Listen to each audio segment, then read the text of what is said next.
Welcome to another episode of the Rancho Cordova podcast.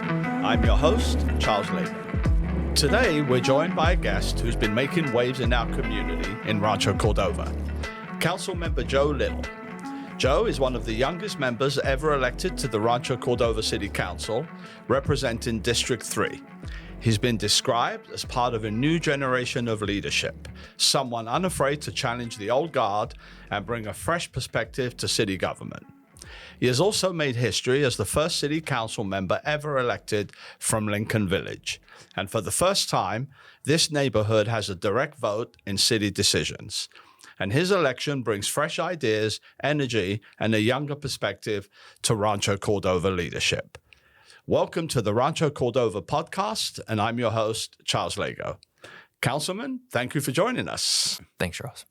So, Joe, a tradition we have on this podcast is we get to know our guests.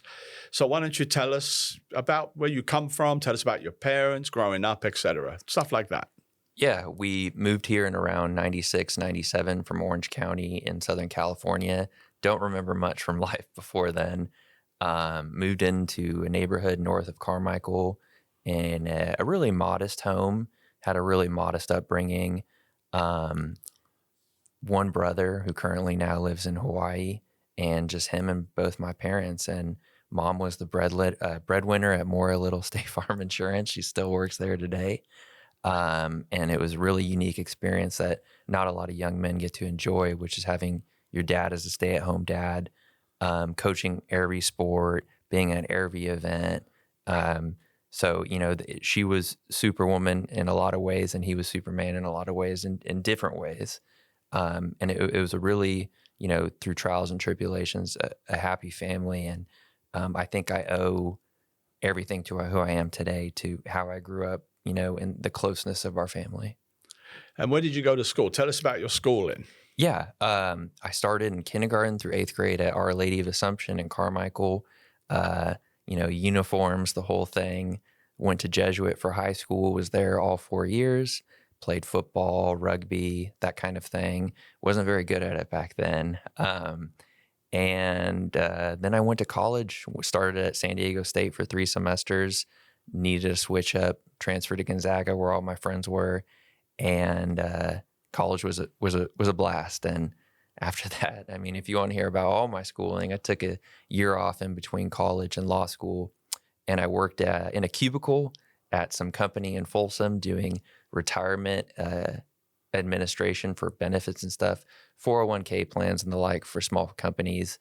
And that really gave me the drive to succeed in law school. Was, my psych degree is not really taking me far from college. And and law school went well for me, and here I am. And a little bird told me that you were quite the student at law school. You were very accomplished, and you ended very high up, right? Second place, but not first. It was a class of 180 students, and second's still pretty good. No, it's a silver 180 medal. And you were second. Yeah, that's not too shabby. And that was surprising to me. When it all ended up that way, I had no idea going in that would happen, and it was, kind of cool. And now here we are. You're on the city council in Rancho Cordova, and Rancho Cordova is a formidable city in this region. It's one of the fastest growing cities, and it's a very well run city. Were you always interested in public service, or did that come a little later? Yeah, no, I was always interested. In fact, when I ran at the last minute in August 2024, I think 3 days before the filing deadline, I pulled paperwork. And I told, when I met with the city clerk and the assistant city clerk, and where they do hey, here's all the paperwork you have to file, whatever. I was telling them, I don't even know if I'm going to file it, to be honest. I'm just kind of here, I'm thinking about it in the next few days. It was supposed to be a campaign to learn about running. I knew about supporting candidates. I've always been supporting local candidates, both here and my brief year in the Bay Area. And it was just to learn how to run, and ended up picking up momentum. And I joke with people, I got elected by accident. That's a joke. It was intentional, but you had opponents, right? You ran against someone? Yeah, there were 3. The woman opponent, Amber Verdugo, I actually, really agreed with her a lot politically. She decided to end her campaign pretty soon. But she still got 9% of the vote, I think, which is pretty impressive to not campaign and still get that vote. Then there was Sergey Pronin, who he ran a really shoestrings campaign, didn't knock on doors, and still got hundreds of votes, name recognition in his Eastern European community. So does he run the Russian magazine, Sergey? Is that him? I don't think so. No, he's the principal of a private school in West Sacramento. Okay. And then there was my main opponent, Chris Mann, who was the second place. And he ran a really good campaign. He raised a lot of money. He got all the big endorsements. But I think at the end of the day, the thing that doomed him was he wasn't knocking on enough doors, and that's old school. Right. But that's what wins local politics. It's not like running for Congress where nowadays it's media campaigns and stuff. And you knew you were going to run for your district, right? So you were focused just on that district. Yeah. And the fact when districting, I wouldn't have ran without it because running at the last minute, I wasn't going to have the war chest. Right. I wasn't going to have the infrastructure in place. So yeah, districts made it possible. So tell me, what made you want to do it? Like, what was the impetus to say, I'm going to run for city council? I saw my neighborhood in Lincoln Village. I had been living there for 3.5 years or so. I knew it well because my mom's business growing up was on Bradshaw and Lincoln Village, in the Underwood Office Park, right next to the Taco Bell and the old schoolhouse. And okay, so that's Lincoln Village there. Yeah. So you go up Bradshaw and then it's on the left, right? Well, if you're going south, it's on the left. If you're going north, it's on the right. Yeah, it's on the right, yeah. And I always knew it as a neighborhood that had a lot of potential, and that became true when I lived there. You've got great affordable homes. You've got so many young families. No, that's a nice area, yeah. And so I wanted to make sure that someone was on the council who was calling the best shots for it and making it feel represented. But was there a particular issue that pushed you to run, or just generally, I like the idea of being a council member? The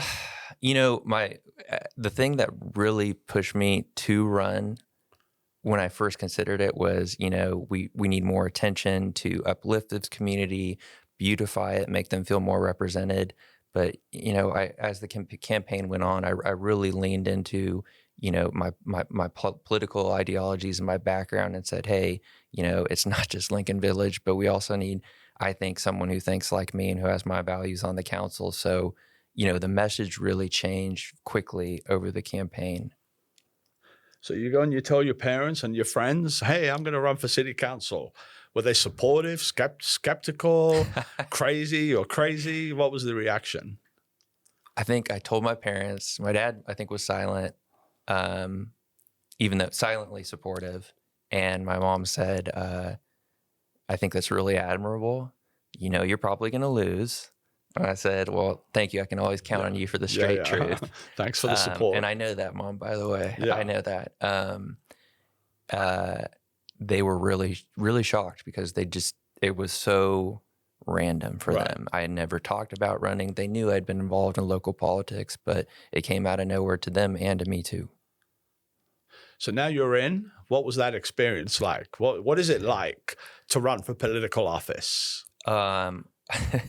Just like being a lawyer, running for office, being a politician, I wouldn't wish it on anyone because it's stressful. Yeah, it's a tough job, but it's an honorable job to serve. The campaign was, it's really tough on you mentally. You're trying to beat someone, but you're not trying to be too aggressive, too overbearing. You're trying to be everything to everyone with a full-time job. It was very, very difficult having all my hours of free time being campaign stuff, as being my own consultant, being my own treasurer, being my own fundraiser. I'm just really glad that friends and family went to bat for me when I needed them, how I needed them, because I couldn't have got over the line without them. It was stressful, and luckily I'm a bit more seasoned now. The next time it'll be a tough re-election, I'm sure, but it'll be process-wise, subjectively in my mind, I think it'll be a bit more reasonable. I'll know a little bit more about what I'm doing. It was tough. And I'm fairly invested in this city. Obviously, we run the film office. I've been here 6 years now. I know everybody at City Hall. So, I follow what goes on. And I seem to remember, and I did follow the when you ran, I followed that election. And it seemed to me that you resonated with younger voters. Would that be fair to say that? Yeah, definitely.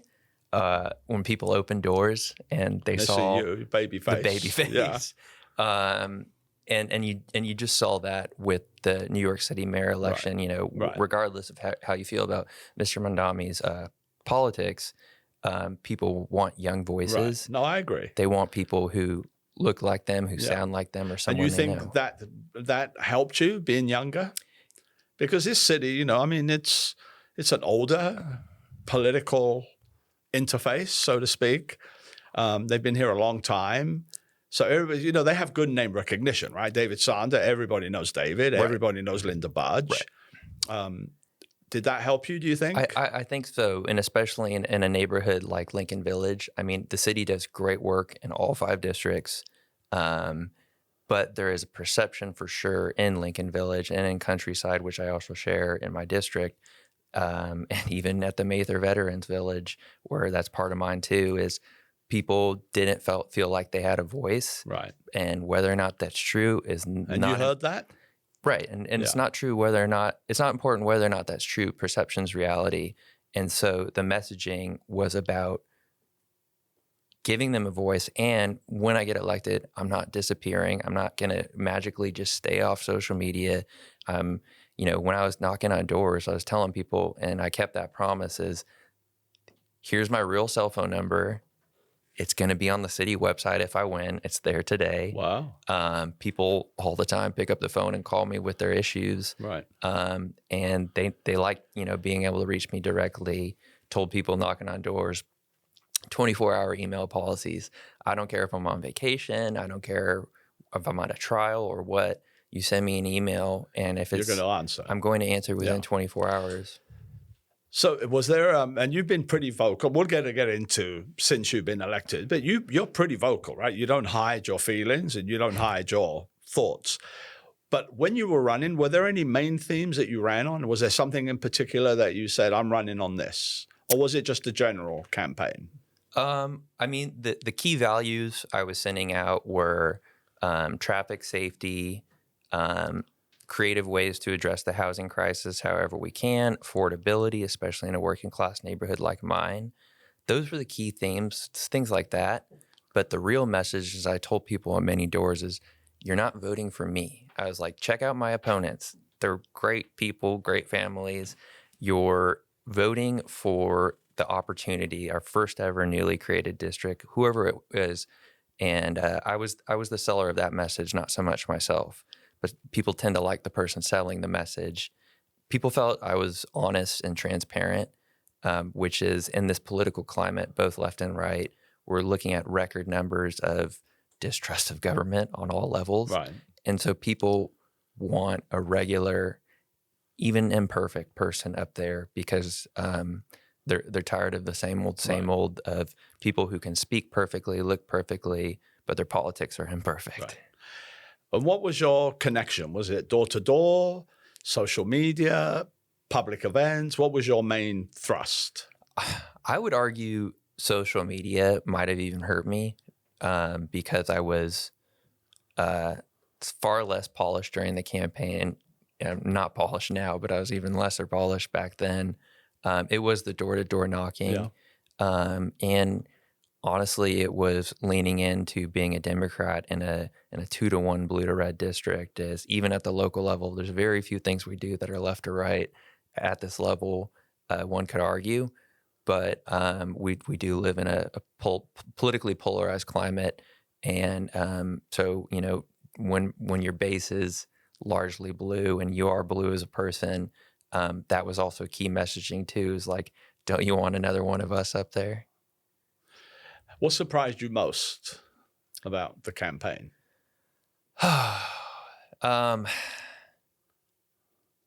Honestly,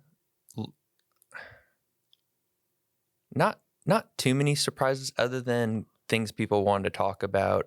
I mean, we always hear about how the average American voter is just so all over the place, inconsistent, contradictory views and whatnot. What was surprising door to door was how many people wanted to talk about, and I never talked about it, even in a general election, which I was running in. We had, Trump and Harris on the ballot, and I always tried to stay away from that and whatever. A lot of people wanted to talk about gender issues like LGBT, things like that. And it's just in a positive or negative way. It was largely negative. Yeah. And that's really hard as someone knocking on doors. Is you don't want to be the guy who, someone starts saying something you disagree with and you just go, okay, bye, I'm not getting your vote. No. I mean, right or wrong, people want to be listened to. Yeah. But Why is that? Why is there such a thing in your district for that? I think that's all over the country. Yeah. We're living in a culture war right now, and the culture war shifted in 2024 again to the other direction. And I think that just seems to be the thing people want to talk about. And now we're seeing more and more focus on the economy and affordability and, both sides going away, I think, from identity issues. So in Rancho, are you the only one that has a particular district? I know they're all going to eventually, but right now David has District 1 and Siri has District 4. Oh, okay. Which is why Garrett is unable to run again when his term expires next year, because he's neighbors with Siri. And so he would have to move if he wanted to run again. I see. So he's not going to run, you think? We would have to move, and I don't think he would do that to his family. And it's not really the climate to be buying a new home right now. Right, yeah. If you got a golden mortgage rate. Linda happens to live in a district that's going up for election. If she wanted to run, she could. And then District 2, which is between Coloma, and mostly between Coloma and Folsom Boulevard, I believe, that is up for grabs. There's someone already declared, but there's no current elected sitting there. Okay. So technically the districts exist, but 3 out of 5 of them actually haven't elected. So we've been trying to get you here for a while, as you know. So I've had a lot of time to look into you and research. And what I've seen, you're described as part of a new wave of leadership here. People have said that about you. Do you feel you were running against tradition, or you were just offering a different vision? Different vision, different voice, different energy, different brand. As some of my colleagues have told me, my sometimes crass, sometimes, as they would say, as I'm wearing a suit and just got off my lawyer job, sometimes unprofessional, but I really owned it. Just wanting, as I mentioned, imperfect, but an honest person who really wants the average person in this city to have a better experience. Right. Nothing wrong with that. So now here we are, election night. So it was the election night when Trump won, right? Same night. Yeah. So that overshadowed a bit, I would think, right? Because that was a big... Especially when my race technically took almost a month to get completely decided with all the votes counted. So when you finally won, what went through your mind? Were you excited? Were you thinking, oh my God, what have I done? Or what was your thought process? Yeah. It was such a bizarre night. I got a call, I think at like an hour and a half before the first results were released, from Rancho Cordova Animal Services, and they knew I was running because this had been ongoing. Animal Services called you? Yeah, to tell me that one of my dogs was basically on the naughty list and one more complaint about him, and I would be... So you were getting a slap on the wrist. More than that. And so that was how my election night started. I was so upset. I was like, couldn't you have waited till tomorrow? Or you knew I'm about to refresh my page to check results. Terrible timing for the phone call. Then at around 8 o'clock, the first results came out. I was sitting on the couch next to my mom in my house in the living room. And, we're refreshing it. It's minutes late, waiting for it. Okay, just tell me I lost and I can go on with my life and run again in a few years, whatever. And then we refreshed it, and the first count was up by like 19 points. And I knew, based on how, mail-in voting demographics tend to be, et cetera, we both knew right there that was my lead would shrink with later counts, barely. We knew that it was a done deal at that time. And we looked at each other and, it was a big bear hug. And then after I was done hugging my mom, I sat back, and a huge wave of stress Right. came over me because Now it's real. I've told a lot of people I'm going to be a lot of things for them. Right.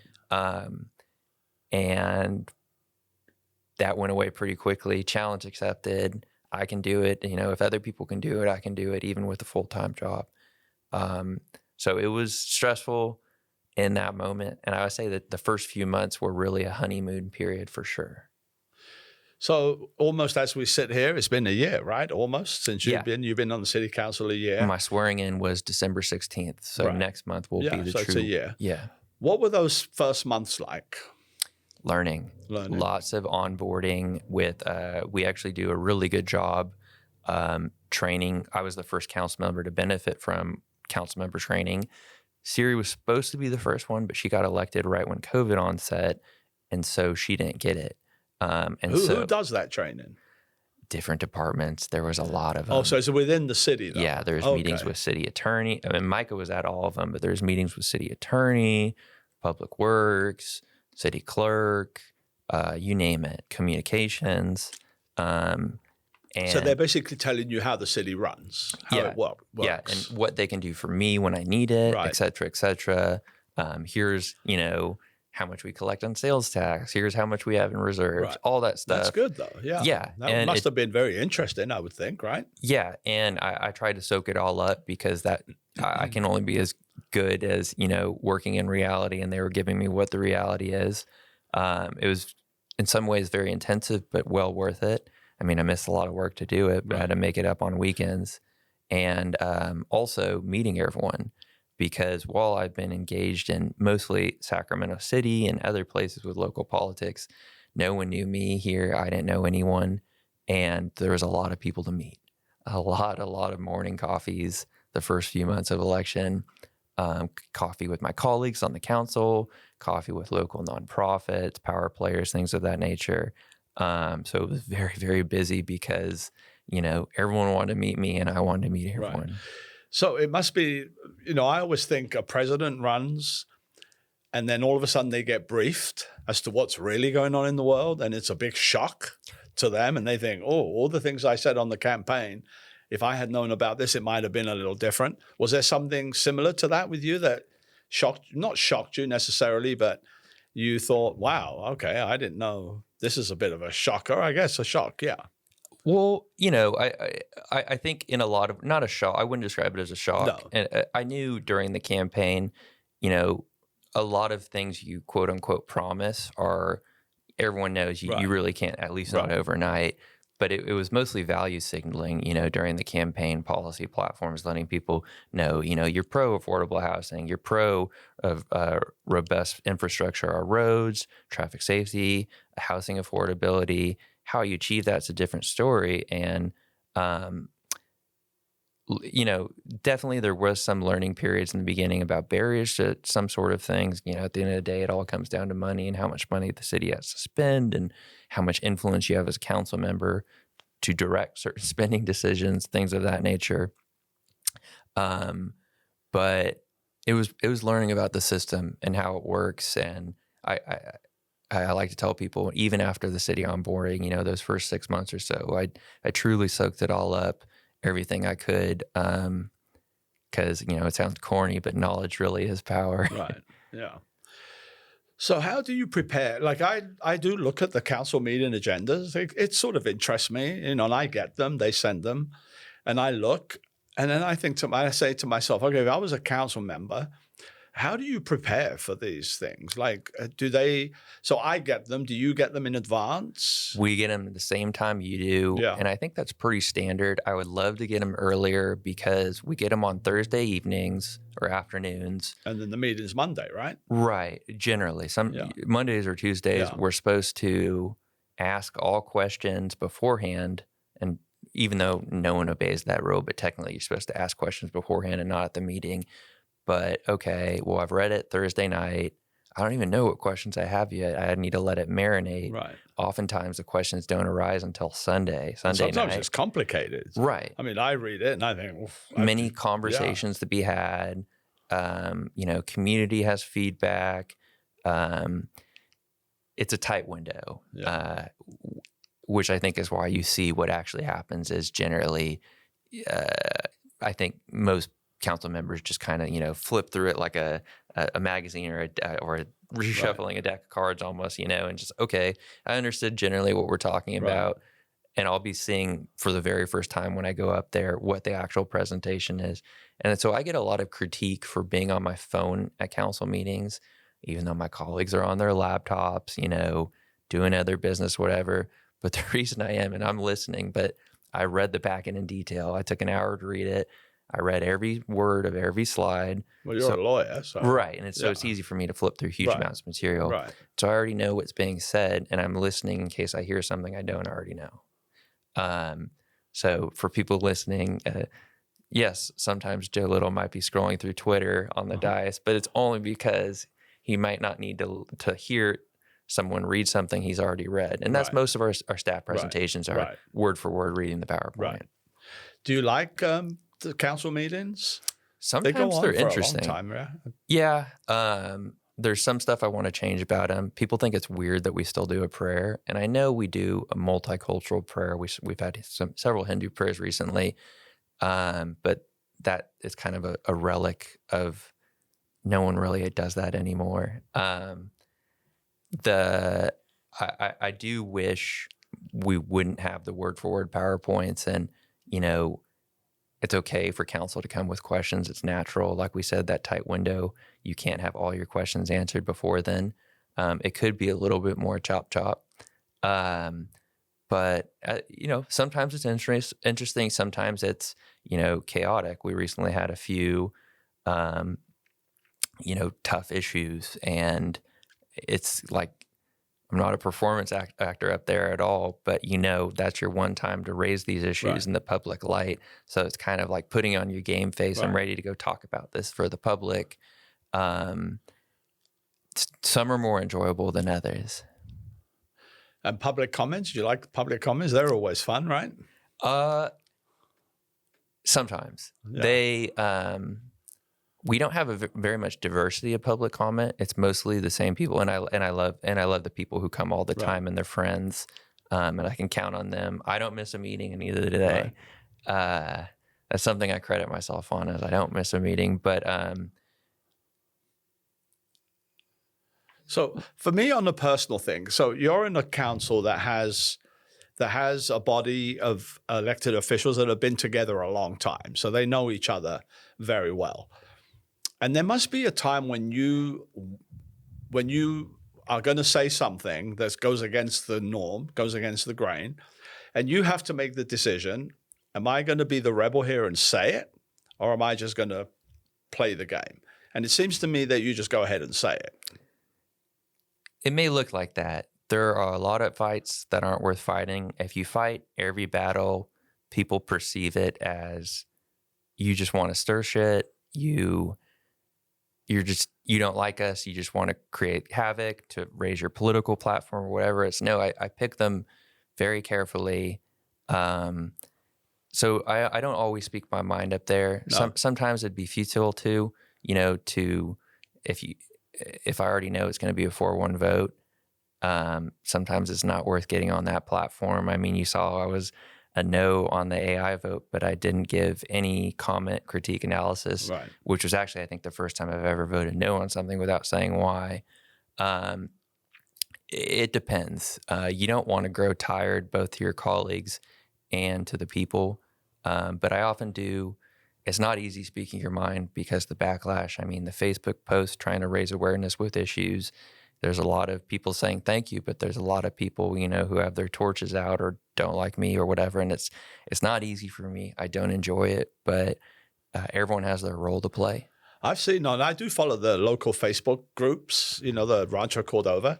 And the things that have struck me with you is some people, they complain, people love to complain, right? Potholes and this and that. And then I read the responses from people. And a lot of times I read, call Joe Little. Joe Little will fix this for you. Like, contact him. Why is that? I pick up the phone. Yeah. My phone is always in sight. It's in between my legs right now, and it keeps buzzing. That's the world we live in, a hyper-connected world. I have a profession where I'm used to it. I've worked for big law firms with hard-ass partners who were very cruel and very unforgiving, and I had to immediately at all times be reachable. Weekend, middle of the night. Devil Wears Prada kind of thing. It's natural for me. Yeah. And so that customer service family growing up with the insurance agency, customer service as an elected, I try to be. So let's dig into now. What are you focused on right now? What are the top issues for you? Yeah. Well, right now, I would really like to see continued efforts to beautify our older neighborhoods, to redirect focus in our older ones. I just don't believe there's the staffing or the funding. We've got great beautification programs that not enough people use. I heard the one time we eliminated the income requirements, and they're very low income requirements. It's hard to qualify unless you're pretty much in poverty. And the one time we eliminated them, we basically filled up overnight with applications because there's such a demand for these wonderful services. Income requirements for what? We'll come redo your front yard. Oh, and things of that nature. Oh, so because yesterday, Charles, the state of the city, that was one of the things that the mayor highlighted is the beautification, and they showed pictures of before and after. That's all true? No, we definitely do that. But there's a requirement, though. Yeah, and not enough of it. And okay. It's strange, rather than make landlords fix up their pieces of junk, you fix it up. If their tenants are low income, which is, I get it, we're trying to beautify everything, but it's just like, go tougher on the landlords. They're making profits. Right. And it's also stuff a lot of people don't want, like cash for clunkers. People don't want to get rid of their clunker for $500. People don't mind the fact that they have a tree strip in the front or whatever. People love their chain link fences, it turns out. We do have these services and we don't promote them. In fact, I've been approached by staff telling me we basically have a strange media policy on these programs. I've been approached by people who say we need to promote them more because people hear about it and it's like, what? I didn't know you did that. But we don't aggressively promote them because we feel it's bad for our image. So I hear it makes us look ghetto, it makes us look poor, it makes us look like what we were before incorporation, which I think is kind of a bit backwards. I think if you have to own what you are, and we're not going to be able to change our old neighborhoods by, yes, we have them. How are you going to hear about it? It's kind of a secret that's not secret. Right. It's very strange to me. My big thing, and I've had David's on the show, Linda's been on the show, both city managers, Cyrus and Micah, have been on the show. My big thing, my pet peeve would be Folsom Boulevard, that every other store is a liquor store. I don't understand that. That's a mystery to me. Yeah, and I don't go on Folsom Boulevard too often. Business, even council doesn't take me there. But when I do, I'm always just like, there's a lot of low-hanging fruit there for improvements. And it's, an area. And that's the main thoroughfare, right? Through Rancho. So they tell me it used to be a freeway. Yeah. And it's tough because you can't, okay, you want the liquor store gone? Okay, you got to buy it from them. And they're going to say, here's what it costs to buy off me my business if you want to tear this building down. But if someone wanted to open a liquor store, they would not be zoned, right? They wouldn't be allowed to. I think it's virtually impossible to nowadays. In fact, I think the Chevron in Anatolia or somewhere near there is trying to upgrade their liquor license because they're only beer and wine and they want to do full liquor. And, that could be, I don't mind, doesn't bother me, but it is something we try to discourage, and we're stuck with legacy businesses who have been here for a long time. Yeah, before we were a city. Yeah. You've talked. I've heard you talk about fiscal responsibility in the city. How do you define that? What does it look like in practice? Yeah, who would have thought the super progressive lefty would be fiscally responsible? Right. I mean, all I hear about is how we just want to spend everyone else's money. I would define it as visions for the future. What projects are we supporting? The best thing about our city, so many great things. It's not the best. One of the best things about our city is we don't have legacy burdens, legacy debt. We've got a huge deferred maintenance. It's nothing compared to other cities and counties. But what commitments do we want to get into for the future? Is everyone involved in these decisions? Is this really what the best is for the community? For instance, we voted down the Civic Center, Mills Crossing, which is very strange. There's a faux pas on the council about anything but a 5-0 vote. And so a few months before we voted it down, David and Linda were on the dais begging us not to vote it down. And then when it came time to the vote, they realized it was a 3-2. They switched over to our side because no one wants to be on the losing vote on the council. I'm not afraid. I'm on it all the time. Who was the two that didn't want it? Garrett and Siri. Oh, Garrett. Yeah. And then, so that would have been a huge nightmare because no one liked it. Let people build housing there. And then now we've got Civic Center 2 with the new proposed community center that popped up 2 months after Civic Center got shot down. And it's, again, something that very few people in the community want. Everyone's begging us to build a true library in the southeast side of the city. With all the young families there. Libraries are no longer, I know people, why you build a library in the digital age? Well, one, we don't have a library in city limits. The library on Folsom Boulevard is in Sac County. Two, libraries are not so much about books anymore. They're about community spaces, meeting rooms, maker spaces, and the demand, especially as we continue to build Southeast, is for a place like that down there. Certainly not refabbing an office building off Sunrise. Certainly not a performing arts center. We've already got one at the high school. And so I feel it would be fiscally irresponsible for us to fund stuff that the majority of people aren't demanding. Right. The project, the Mills across from the Mac, that Mills Crossing. I mean, that's been going for a while. 10 years almost. I actually thought that was a good project to have a theater and to have housing there. But I think the contention was the community center, right? Or the medical center or something. You know, that was really bizarre because we had the BHCIP, behavioral health, capital improvement, something from the state, and we got about $6 million, and it was supposed to go to Well Space because that's a low-income neighborhood, and the goal was to provide mental health services for our children living in poverty, which does a number on your brain, and they need those services. And I swear to God, the second we started getting community backlash saying it was going to be a methadone clinic. Okay, yes, would there be people going there who have substance abuse problems? No doubt. It was not going to be a methadone clinic. And the second that backlash happened, overnight, staff hit us with now it's going to be Sutter. It's like, well, you have to be a Sutter member to go to Sutter, and poor people aren't Sutter members. Right. For whatever reason, the state was still willing to give us the money. I like that part. I'm kind of sad. We've identified that need. We're no longer pursuing it. It got to be too many things at once. The performers, my friends in the local performing arts community had so many complaints about the theater doesn't have this, it doesn't have this, there's these issues, there's no parking, we're building a park, we're not allowed to call a park because then we have to give it to the Parks District and it doesn't have bathrooms. Wow. Really? These are the kind of issues it was? I hadn't heard that actually. But and main thing was cost overrun.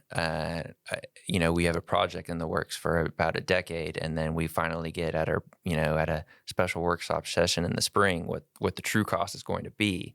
And I remember I was sitting next to David, and he was like, "Wow, I really think we were getting a lot more grant money for this." It's like, no, we're going to pay a lot of money for stuff that everyone's complaining about, and is not centrally located. And so there's things about it I loved. But if we're going to do something that's a big ticket item, it really has to have the community's blessing, and it didn't. And now we're lucky if the stadium gets built, which I hope it does. There's going to be a lot of opportunities there for a lot of things people are asking for, which is why I hope they get it built, because it's answering a lot of needs. And especially as a contract city, we let the private market do a lot of things. Right. That's what keeps us nimble, agree with it or don't agree with it. And the private market came through. And so it's so strange to me how we make exceptions with it when it's big performing arts projects okay, well, we're going to get into business that we're not in and make decisions and stuff we're not experts in. So yeah, I know I'm kind of going here and there. Am I right? Did I read that you weren't that big on the whole performing arts side of it? Was that, or am I mixing that up? Personally, I can't tell you the last time I've gone to a play or a show. I get that some people want that. I would. But you don't think it's not the city's responsibility to do a theater, or you think that there should be a nonprofits that do that, or private money? There's a lot of different ways to skin a cat. I hate that expression, but it's useful. Yeah. There's different ways to do it. I don't think we've hit, and we're continuing to grow, 6th fastest growing in the state or whatnot. When we grow and we get bigger and our budget gets bigger, our general fund gets bigger, sales tax revenue continues to climb, that won't be such a big undertaking. And I think, any city at some point should probably have a proper theater. Right. But also at the end of the day, it's stay in your lane. We're a suburb. We live 10 minutes on the freeway from a top 50 SAC metro, a downtown with all these amenities. We don't have to do everything. We don't have to reinvent the wheel. We're a car-centric society, as sad as it is to say. Hop in your car and go to downtown Sacramento. It's not as unsafe as you think it is. Yeah. So let's move to public safety. Public safety in this city is a big city. Now, I tell people I've had on the show here that when I first came here, people would say, Rancho Cordova, why would you live there? It's crime infested and it's dangerous. And I didn't know any day, but I have never really experienced crime here. I think that's a misnomer, right? Yeah, well, low-level property crimes everywhere. I will say statistically, we're not dangerous. No. Crime's going down. We're done with the COVID crime wave. Violent crimes, property crimes, everything's going back down to baseline. I will say, being a part of the council, you get all the, from our comms department, hey, council, I'll get them all times of the day. There's currently this going on in this neighborhood at this street. Oh, every time there's a police activity, you mean? Big ones. Not all of them make it, because sometimes things don't make it to our comms or whatnot. You'd be surprised at how much we deploy SWAT, but we are not an unsafe city. The proof's in the pudding, which is the data. Right. Everywhere has their issues. Right. No, we're not El Dorado Hills. We're not, truly insular suburbs where the demographics create a low crime environment. But yeah, that's something my colleagues have been trying to change our image, and that's really great that we have been. And everywhere else in the county still thinks of us as pre-2003, prostitutions, robberies, shootings. There was a lot of gang activity here, wasn't there? Like back in the day. Yeah. And something I will say is we have, I had all the major crime alerts. We have very few, way less shootings and stuff than I would have expected. A lot of them, actually, the ones I do get tend to be people accidentally shooting themselves or whatever. Right. So crime is a perception. We talked about earlier, perception's reality, and people have different feelings about what crime is. They see a homeless person with what's obviously a bike they didn't pay for, and they think, okay, that's crime, and I feel unsafe, and I want that gone. Crime's different to everybody. One of the things that we do talk about a lot here is homeless issues, unhoused. What is your view on the unhoused situation, which is, it seems to be getting worse, I think. Just drive around Sacramento. Right. And the whole street's full. I just came from downtown today for a work thing. Right. And we've got the whole discussion right now with Senator Ashby wants to push through her Senate bill, which would basically create a central, take a SHRA and make it basically responsible for the whole region. And I know there's been huge pushback from the city. I haven't made up my mind on it. I was willing to support it until I saw homeless advocates were saying it's not well thought out. I haven't made up my mind on it. No. And one thing I will tell you, though, is we haven't figured out, and I wonder if we're doing enough to figure out, the service rejection rate is so high with us, it's got to be over 90%, and that's everywhere you see. What does that mean? Where you have help available for people, and because, they're addicted to drugs or schizophrenic. So people are not taking advantage of the help they could take advantage of. And for good reason a lot of time, because, hey, I went to a shelter and someone stole all my crap, or I was sexually assaulted in a shelter, or what have you. But the city of Rancho Cordova does more, I think, for people that need help in that department, right? I mean, they have all these in the code enforcement, under code enforcement, don't they have we have the hot team. The hot team, We recently expanded them to 7 days a week. And the police has their own homeless outreach team, right? Yeah, it's a joint effort between our police department and neighborhood services. The part of the problem is where we disagree with the city of Sacramento, and I tend to agree with the city of Sacramento, is they're more so a housing first city. And we're you see it when we do our annual homeless presentation, we're services first. And the experts will tell you, we like to think of ourselves as data reliant. The experts will tell you it's the housing first approach that really changes people's lives, and they're not mutually exclusive. I feel like when we continue to push and say we're services first, don't put someone in a home they're going to ruin, I feel like we're taking a part of that weird culture war on the issue. Both sides are right in some ways. And so I would encourage us to be more housing first. When we had the presentation, our navigator presented, and I asked him, if I were homeless, could I go to a shelter tonight? And he couldn't give me a straight answer. And that blew my mind, because it's like, this is your job. You're an expert on it. Are you afraid to tell me no? Why are we offering to drive people to shelters if there's not even any room? So do you think he was afraid to tell you no, or do you think he genuinely didn't know? Perhaps the answer was it's complicated. Yeah. But it was a very gloomy, I know the presentation was make us supposed to look like we try, but seeing how many people we've actually rescued from homelessness and the time that the hot teams existed was very disappointing. And I know this is a challenge all governments are facing across the whole country, but if we really want to be excellent, we need to identify the solutions, even if we can make some better progress. And I know we're not, because it's the same homeless people in my neighborhood I see every day. Right. And there's huge barriers to getting them help, substance abuse, mental health. But, and obviously there's the issue with pushing people across jurisdictions. If we're still one of those jurisdictions that cites people for the crime of, basically existing in public. Study after study, article after article will tell you, expert after expert will tell you, you're making it harder for people. You're making them less likely to engage in the system. We're a little bit, even though we're putting so much effort into it, we're a little bit stuck in the 20th century, I think. Yeah. And then just to wrap up on that, do you have a relationship with the police chief here? Yeah. Matt's a good guy. Yeah.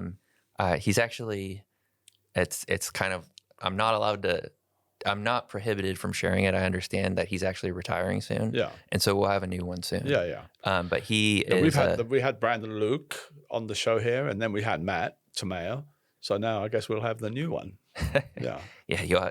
I'm sure he or she will be really busy the first few months. So you may need to get advance notice, but I really like Chief Tamayo a lot. I like him. He's, I think my favorite thing about him is he's very responsive to texts and emails. Yeah. And in general, you think they're doing a good job, the police here?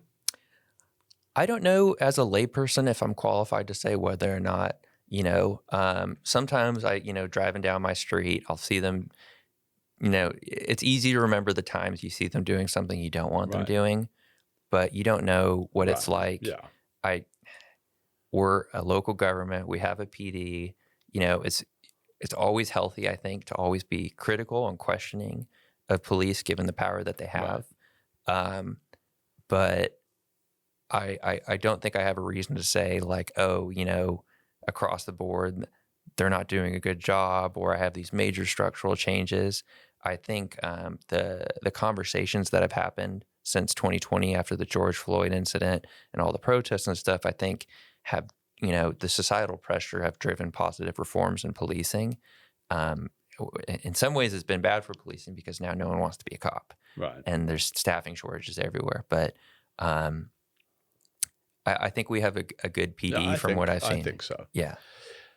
So you represent Lincoln Village, but how do you make sure, or are you interested in other parts of the city?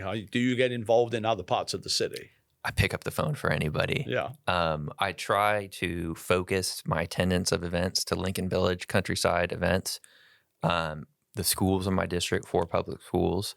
But if it's a big one and it's citywide, I do try and show face, and you don't want to be the guy who's never at anything. I just went to the Diwali in, what park was the Stone Creek Park, I think. And that was really fun.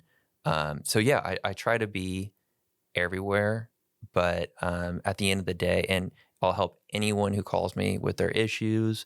But at the end of the day, we are transitioning to a district-based system. It's nearly complete. It'll be complete in a year. And so everyone will have their go-to guy or girl, for better or for worse. But I serve everyone. My focus is mostly in one spot, just because that's what I was put there to do. So I happen to know that you're very visible at community events. How important is it for you to stay connected at a neighborhood? Or am I wrong? You're not visible. I think you are. I would hope so. Yeah. It is really important because to be seen, right? Not for my own sake, but to make people feel like they could see they're elected. Yeah. Access is huge to me. I don't care that people know where I live. I tell them it's on the city website, my home address. It's local government. I only represent 16,000 people in my district. It's easy to be visible, in my opinion, and it's my duty too, I think. How do you see younger residents fitting into the future of this city? I think historically, since incorporation, this has been a great place for young people, whether it's for families, all the sports and event activities for kids, whether it's buying your first home and how affordable it is compared to other neighborhoods in the county. It's a good place to be for young people. As far as how they fit into the bigger picture on the city's trajectory, I would say stay the course as a city. It continues to reward youth. And now, they are good to youth here. There's a lot of activity for young people here. Probably better than any other local government in the region, I would say. I mean, the youth center is something else, right? Yeah, I mean, and we're able to fund it with our sales tax measures. And you look at Sacramento City, a lot of their youth services are funded by the taxes on cannabis. And so when the cannabis market's taking a hit, that has a real effect on the services they're able to provide for their youth. And we are not and don't get me wrong, I would love for us to legalize retail cannabis here, but you would? Yeah. It's free money we're turning down. Absolutely. I mean, I've asked everybody, and I know this city doesn't allow it, but I actually think, is there a reason why they don't allow it? Do you think it's just old thinking, or an older council that tends to lean towards the right? Yeah. I wouldn't be shocked if none of my council members have ever even smoked cannabis or even once. But it is money, right? It's money that could be put to use. And as someone told me recently, which someone echoed me recently, it's something I've always, considered, and I could have told you that knocking on doors, is we're already cannabis is here. We're dealing with the externalities, as one recently put it. We're just refusing to make money off of it out of stigma or prejudice. And it's also, as a city with a lot of African Americans, and the marijuana industry tends to be heavily, the businesses and such, is huge African American representation. And so I feel like it's the least we can do for that community in our city, is create business opportunities in a business that, demographically they've been interested in participating in. And I think studies have shown it doesn't really, if you have marijuana shops, it doesn't affect law and order necessarily, right? Right. Especially when they're all the shops in downtown Sac. They're beautiful. Yeah. They have a heavy investment in them. They always have at least one armed staff Right. security guard. No, they're very well protected. Yeah. Yeah. And so that's something I would just say we're very much stuck in our ways on. Do you think it'll ever change, though? Need a majority council vote, and right now it's 1-4. It would take a new makeup of the council. So now let's touch on something that's been part of your public perception. You've been called controversial, and mostly because you bring a new energy and sometimes you challenge the status quo. Would that be fair to say? I think that's fair. Yeah. Is it fair to say that being open to change can make waves in city politics? Yeah. A friend recently who's elected on another local government entity, I won't say who or what or where, we're different people. And his advice to me was, maybe don't rock the boat so much, because citizens, staff, your colleagues want stability. And there's a lot of truth to that, but it's not black and white. Maybe I don't need to rock the boat too much all the time. As we kind of discussed, you don't want to be fighting on every issue. But there is a hunger in the electorate for freshness and for less of the same. It shouldn't be controversial. And I don't always do myself favors. Sometimes I'm a bit too controversial in the language I use and such. Is it deliberate, or is it just come out? It comes out. As you ask my friends and family, Joe's a very passionate person. Right. And then you say, oops, maybe I shouldn't have said that. Yeah, but you got to own it and don't make the mistake next time, So how do you handle disagreement, both with, your colleagues on the city council, or with the city, staff, or with the residents? How do you handle it? Truth, the information. If they're willing to hear it, sometimes you can tell people don't want to debate, don't want to talk. You can smell it from a mile away. And when that's the case, and they don't get, my heartfelt, oh, okay, I'll listen to you, whatever. There's some people who just, want to be mad, want to pick a fight, don't care that they're wrong.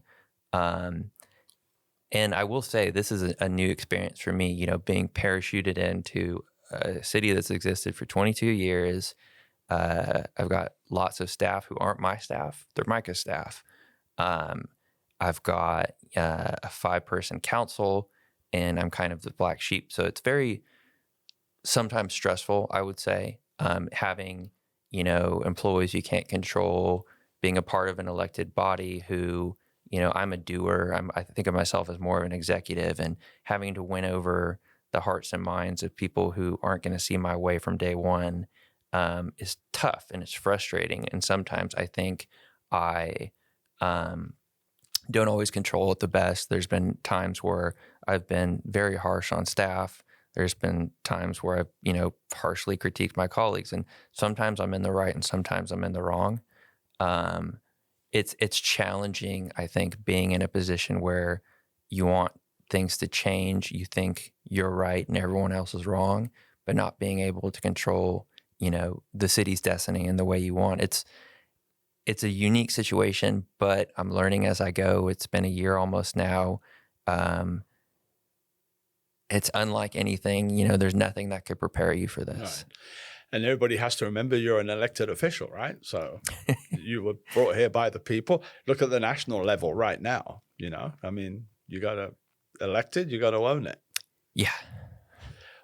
Give us just one example of an issue where you took a different stance. Oh man. Some of the big ones have been when Metro Fire came asking for money. I was there. Even though they're richer than us and don't need it. But you weren't the only one for that one. David was on my side because... no, I was at that meeting. That's when I first met you. Yeah, and I actually thought, you know what? You made a very good point with that.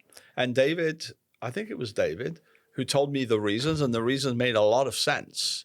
because it's very expensive to have a fire department, right? With the pensions and this, that, and the other. Right. And, that was a very political vote, I think, on the yes side. Metro Fire is very influential in local politics. I don't think I need to go further into that. No, listen, I agreed. Well, what you said, that's where I first met you, and I thought, you know what? This guy makes a lot of sense. Recently, there was the billboard issue. Now, that one's a little more controversial, right? Because it involves an organization that has a very strong foothold in this city. As a lawyer, I'm very much about being above board. Are we ethically right? Are we, and even if what we're doing isn't illegal, is it a good look? Does this make us look like we're fair and transparent and unbiased? And just so because obviously we're talking, we know, but someone listening may not know. And this is Cordova Community Council, who wanted a billboard not very far from here, right? No, it's just across the freeway. Yeah. And was it their own billboard just for them? Yeah. And I had been approached, actually. Someone told me on the campaign trail about the ongoing billboard issue because it wasn't the first. And so that's how it first came on my radar. And they were letting me know, hey, this already happened before your time. It may happen again. What's your position on it? And I was actually approached over the summer by Clear Channel Outdoors to educate me on the issue. I had no clue why they wanted to meet. A consultant reached out and said, hey, Clear Channel Outdoors wants to meet. And I was like, billboards aren't my favorite, but I'll meet with them. And they were basically explaining me how this keeps happening and how it's, really unfair to the private market, et cetera, and how dirty it looks to the rest of the greater region. And then sure enough, I happened to be at City Hall dropping off paperwork one day, and I saw at our little table we have of, public information pamphlets, there was a binder there for the environmental study for yet another new billboard. And I was like, well, it's so funny they approached me. They must have known. And sure enough, it was happening again in my time. And so, I was in the losing vote 4-1, but I truly believe that you stood your ground. And what was right: process, procedure, conflicts of interest, ethics. The ends don't justify the means in my mind. So let's look ahead. What do you hope to accomplish in your first term? What would success look like to you? I think success for me would be to figure out what things I can get majority votes on, what ideas. It's kind of been, I had a big list of ideas. It was always growing, editing, shrinking, that I'd always been working on. And it kind of became clear to me this summer that I'll never get the majority of votes with the current council for a lot of that stuff. And so I think for me right now is figuring out what I can do, continuing to be the customer service representative on the council, continuing to make my constituents represented and engaged, sometimes being that tiebreaker vote, just like I felt I was on Mills Crossing. Getting reelected is the most important thing, getting friends up there who are like-minded, who, thank you, old guard, for everything you've done, but we're going to, take the keys now, Grandpa, in a way. What, how do you get along do you get along with everybody, the city council? We definitely had a big fracture this summer. We got along really swimmingly up until about June. And that's when we had the whole struggle session with the employee termination at Folsom Cordova Unified. And that's their longtime, lifelong friend. And, I made waves to get the result, and we got the result. There was heavy lobbying on both sides, from my side, from the Cordova Community Council, lobbying FCUSD. And I really thought what I was seeing was really shameful from my colleagues. I felt, I no longer practice religion, but growing up Catholic, in the social justice tradition, doing what's right no matter what the consequences are. And I remember my mom told me, Is this like the hill you want to die on? Do you really want to make all your colleagues hate you forever just to make sure that someone you believe should get fired gets fired? And I think a lot about season 1 of Game of Thrones, about how Ned Stark, was known in the realm as the honorable man who would even do the right thing, even to his own detriment, and he lost his head for it.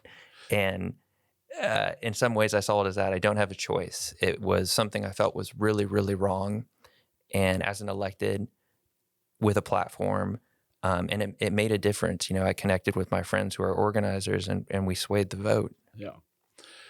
This is off topic here, but I've been curious as an elected official and you have to make a decision that is going to be controversial, that you're going to upset not only maybe the public, but you're going to certainly upset your colleagues and maybe city staff. Is that something you go home at night and it weighs on you, keeps you up, so to speak? It should, I think a lot of politicians, I'm not talking about my colleagues, I think a lot of politicians would sleep easily. Yeah. But you think it wouldn't worry them? It wouldn't faze them? Yeah, the kind of person that runs for office tends to sort of be a narcissist, but for you though, it's something that weighs on you. Yeah, sometimes when we're really going through it and it's a controversial issue, I won't lie, it will be hard, some days to eat and whatnot. But I think that's the tax of speaking your truth and knowing that it's going to be controversial.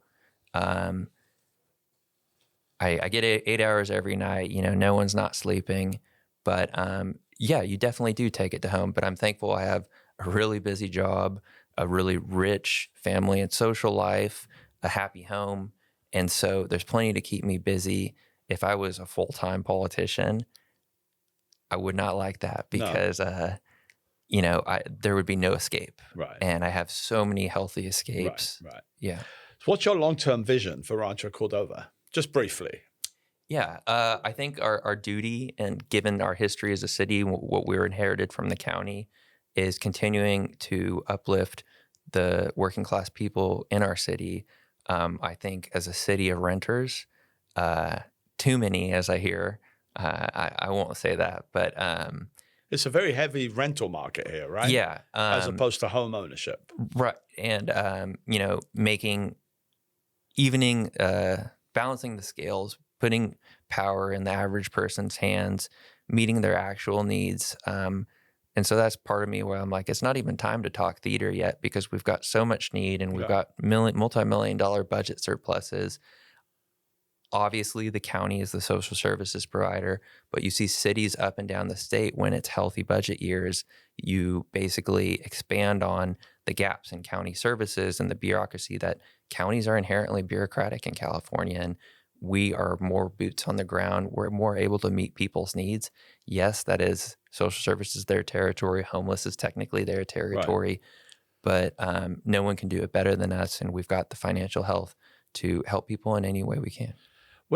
And again, I don't even have this note, but I just thought, and with all fair disclosure, the question I'm going to ask you now, we take advantage of it. Where do you stand on the whole community enhancement grants? Because that's a big chunk of money that's given away every year. Yeah. Are you in support of that? Do you support it? Yeah. We fund so many. Yeah. I can't say everyone we fund, right? Or I would agree with, or everyone we didn't. Have you been involved in that? Were you involved this year, right? Yeah. Yeah. Sorry, my handyman was calling me. Yeah. Never become friends with your handyman because then you do get the handyman family rate, but then it's hard to get him to come out. No, I love him. I was involved in the process. Staff came out, here's our recommendations. Right. We basically voted on it first meeting as a council, voted on it the second meeting. I want to see more people from my side of the city apply. The schools in my district apply. One of them did, but it was kind of too much swinging for the fences. And so I've been really, engaged with the principals of my district. Like, but hey, you weren't really into the amount of art groups, right, that would ask for money, or did I get that wrong? People are saying that about me. I I am not really sure what the basis is. Yeah. I have no problem. I mean, it's important for a city to have arts. Yeah. And, we do amazing murals at our schools and Right. public places. So, no, I think that's actually No, one of the coolest things well, we hey, can that's do. why you're here, right? To put light to these misconceptions. Yeah. I mean, I read that and I thought, okay, well, I'll ask him if that's true. No, it's not true. Yeah. They happen to be frequent appliers for these grants, and it's one of the enumerated purposes of the grants is supporting the arts. No problem with it at all. Okay. So here's the last question before now. I don't know. I should have warned you. We do a quick round of questions. And they're fun questions, and you're not going to have a problem with them, trust me. But before we get to those, what can residents do to get involved and make their voices heard in a city such as Rancho Cordova? Organize. Join your local neighborhood group. If you don't have one, form one. Get to know your neighbors. Get connected. Start group chats, signal groups, WhatsApp groups. Community power translates to power at the dais. That's the best advice I can give people is get to know your neighbors, organize, get connected. And the city council listens to them? Oh, yeah. But not only you, the city council in general? No, yeah, because, if you get a group together and storm the council meeting and complain about one thing, this, there, or another, I like to call it the guilt factor, that you can get the council members to vote on something or to prioritize something they might not otherwise have. And there's a lot of reasons behind that because, if we ignore you, you're going to show up at the next one and the next one and the next one. I've always thought if I wanted to hijack a city council meeting, and I don't know, in Palm Springs, which is where I lived for many years, and I was very interested in the politics of Palm Springs, I would actually go to council meetings, and I've been to them here. But I would just organize 200 people to show up for public comments, right? And it would go on forever. Yeah, it's kind of like Can that be hostage. shut down or no? Well, it can. It's kind of not ideal to do it. I mean, we've had enormous public comment at some of our recent meetings. We've limited the 3-minute period to 2 minutes or to 1 minute. Some cities or counties will say, okay, we're taking the first 40 people or whatever. Okay. So there are ways to control the meetings. In Palm Springs, they never did. They would be there till 3 a.m. Oh, yeah. I hear from other electeds in other places that sometimes they have those late night things. Yeah.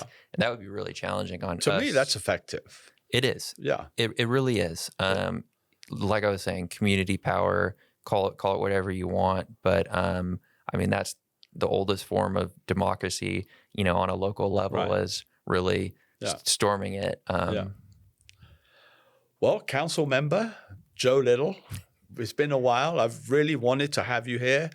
I wanted to talk to you. I wanted to get to know you. I've followed you, and I'm really happy that you finally made the time to come. Yeah, and maybe next time you have me back, it might be a few years. I'll be a lot grayer probably.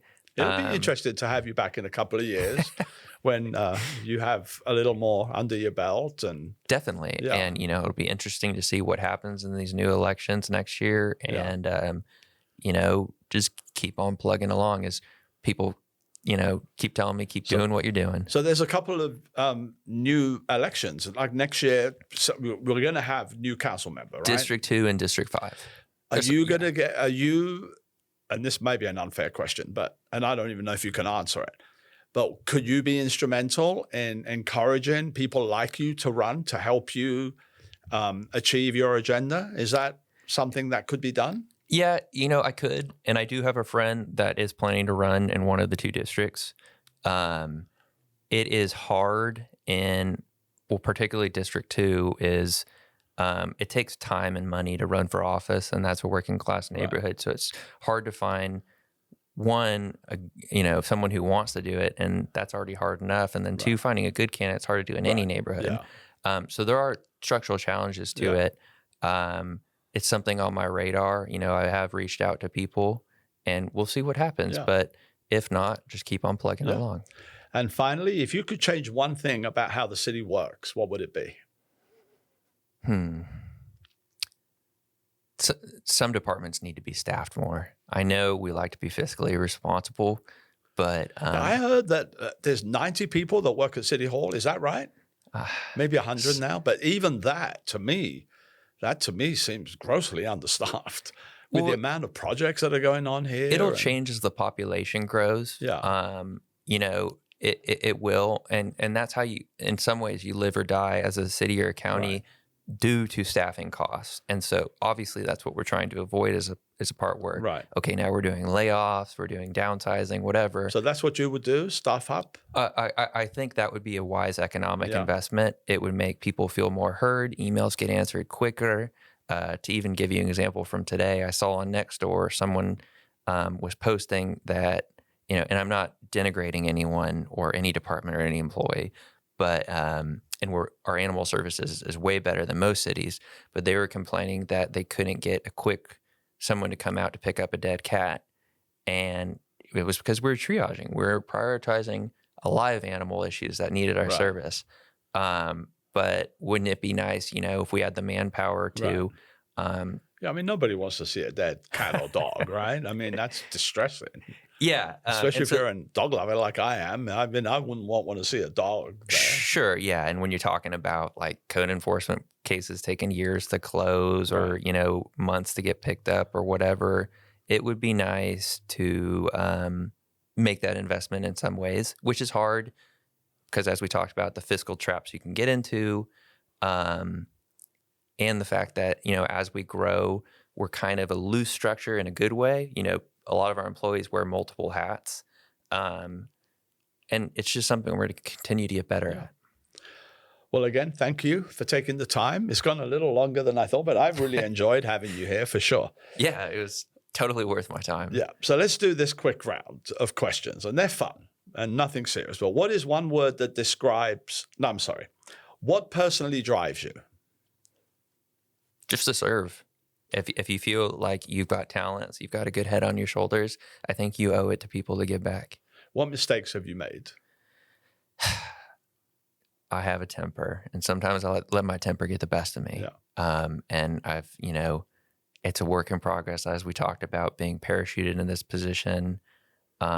It's frustrating. And, you know, as a person, running for office was a huge personal development thing for me. Continuing to serve as elected is a growing experience. And so, you know, temperament mistakes are things I continue to suffer from, but continue to improve. What is one word others use to describe you? Some people say I'm funny, but a fighter. I've heard that in a good way. And what is something about you few people would know? I would say that I'm a huge animal person, but everyone knows that the cat's out of the bag, as they would say. I think, you know, a lot of people see me on social media and, you know, I'm, you know, like we said, I'm a fighter, but I think I'm a lot more sensitive than most people would think. And, you know, I don't have thin skin, but I think, you know, people would be surprised that, you know, I take everything to heart. I try not to take too many things to heart, but I would say that would surprise people. If you could be one person for a day besides yourself, who would that be? I always thought it'd be cool to be a pro sports coach or something like that. I wouldn't want to be anyone besides, you know. No, you're happy. Everyone's got their own issues, their own trials, tribulations, successes, failures. I've never wanted to be someone else. You know, there's always been times in my life, hey, I wish I was a little bit taller, or sometimes when I'm not in shape, I wish I was a little bit thinner or whatever. Or well, that's everybody, right? Yeah, or I wish I finished first in my class in law school and not second. What is your biggest pet peeve? When poor communication, for sure. Whether it's friends, family, I've been elected or work as a lawyer. I'm a very communicative person, fast responses, and that's actually my pet peeve, by the way. If I send an email, I don't see an excuse that you can't just hit reply and say, I'll get back to you. Yeah, I've seen it or whatever. Yeah, and that last we talked about, that's part of my professional background. That's definitely my pet peeve. Do you have any hidden talents? Hidden? No, if you don't, you don't. Oh man, hidden. I don't know. I mean, back when I was into weightlifting, I had some pretty good personal numbers. I Oh was a yeah, pretty you're good strong. weightlifter. Not anymore. No. I'm still recovering from an Achilles tear, but you know, I think all my talents are out in the open. I try and be an open book, and you know, if there's a hidden talent about me that's truly hidden, I haven't discovered it yet. I've got a few more. Yeah, I only normally do a few, but you answered them so well. We'll do a couple more. One word that describes Rancho Cordova today. Technically 2 words hyphenated, but family friendly. What project are you working on today that you can't stop thinking about? As a council member, there's nothing I'm working on that I can't stop thinking about. But man, as a lawyer, I've got some really, really interesting big cases right now that I wish they could move quicker, and never a dull moment in my life between council and my job. Do you think you're born a leader, or do you think you have to learn to become a leader? Not born a leader. You have to learn it? In some ways, as what people expect in a leader. But I think the best leaders are reluctant ones. And, there's a million things if I didn't feel driven to service, in a somewhat reluctant way, like, I don't think I was born for it at all. But I think, I've got the talent, and you want to help people. And so you got to be one. And 2 more. A local spot in Rancho Cordova where you love to unwind. I really like Taqueria Los Compadres. Decent Mexican food, big margaritas. That was a good spot when I was knocking on doors to end the day. Where's that? It's on Matherfield and Rockingham. Okay. And plenty of other places. That's an unfair question too. And I go to our breweries quite often too. And a few good spots just out of city limits. I've been told by other electeds, don't get spotted dining. When you go out, do people know who you are? Rarely. It was funny. In Rancho, I mean. Yeah. Rarely. No. One time I was at the Persian restaurant on Sunrise, and I was having dinner with Ken Cooley, and I was covering the bill, and he got up and left before me. And so I was still there alone at my table when I heard the people next to me, do you know who that was? Yeah. That was your former, state representative. Right. Of course, they had no clue who the hell I was. Right. No, I don't get recognized. It's a pleasure to not get recognized a lot. You can be anyone. So you're not David Sander level yet. No, or Linda Budge. I don't want to be. Linda Budge goes to the Super Bowl. Everybody knows who she is. Yeah. It's kind of nice being a known unknown. You'll get there. I hope not. And someone in the community who inspires you. Right now, one of my favorite people in the community inspiring me is Janine Anderson. She runs It Takes a Lincoln Village, and she does a lot of thankless work. She's not taking any pay. She's working on shoestring budgets. Who's this? I'm sorry? Janine Anderson. She's the chair of It Takes a Lincoln Village. Okay. Our neighborhood group. Yeah. And, I wasn't really involved with the group until I became an elected. And I just didn't feel like I'd fit in before. And the more I've got involved and just seeing, sometimes it doesn't take a Lincoln Village. It takes one really it doesn't take a village. It takes a determined, driven person to do thankless work, and everyone benefits from it. And here's the last one, a quote or a motto you live by. Honestly, values, but no quote or motto. I mean, I do like from Gladiator, strength and honor. And that's what I try to be for my constituents, is a strong person, but who has a compass that it's not easy for me to really abandon it. And on that note, we'll end there. Joe Little, Council Member Joe Little, thank you so much for your time. It's been a long time, and I really appreciate it, and your openness. And for me, it's been great to hear your perspective. You hear everything, but for me, it's been a pleasure to hear your perspective and your vision for the city of Rancho Cordova. And anybody who's listening who wants to learn more about Joe Little, Council Member Joe Little, you can go to the city's website, right? And everything's there. Your bio's there. I saw it myself today. Yeah. And, I swear I have facial blindness. Sometimes I can't remember everyone I've met and everyone's names. But, if you see me somewhere, come up and say hi. be prepared to tell me your name again sometimes. But just know I'll be happy to talk to you and hear about your story. And I can attest because I saw you do that just last night at the State of the City. Joe, thank you very much again for being on the podcast. You've been listening to the Rancho Cordova podcast, brought to you by the Rancho Cordova Film Office. My name is Charles Lego, and until next time. Thanks, Charles.